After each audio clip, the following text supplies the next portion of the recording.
In today's video, I'm going to teach you how to create a category in Acuity Scheduling, a straightforward process that will help you organize your appointment types more efficiently. Let's dive right in and walk through the steps together. First, you'll need to log into your Acuity Scheduling account. Make sure you have your credentials handy for a smooth sign-in process. Once you're logged in, look for the menu on the left side of the screen. From there, you'll want to navigate to the Appointment Types section. This is where you can manage and organize all the different types of appointments you offer. After you've located appointment types, your next step is to find the specific appointment type that you want to move into a new category. Scroll through your list until you find it, and once you've done that, go ahead and click Edit. This will open up a new window where you can make changes to this particular appointment type. Now, in the window that just opened, you'll see a section labeled Details.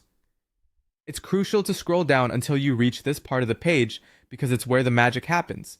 Once you're there, you should see a button that says Create New Category. Click that button and you'll be prompted to name your new category.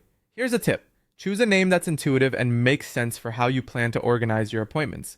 You want to be able to easily identify this category later, especially if you're managing multiple appointment types. After you've decided on a meaningful name, click Save. This action creates the new category you just named. But you're not quite finished yet. After creating your category, it's important to click the main Save button to ensure all your changes are updated. This final save will apply your category changes to the appointment type you've edited.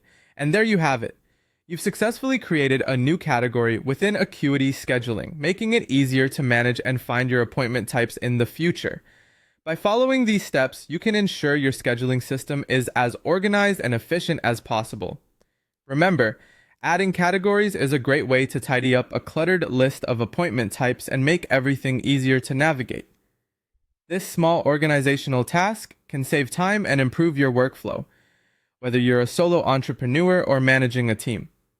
Thanks for watching, and I hope this tutorial has been helpful for you in mastering Acuity Scheduling's categorization feature.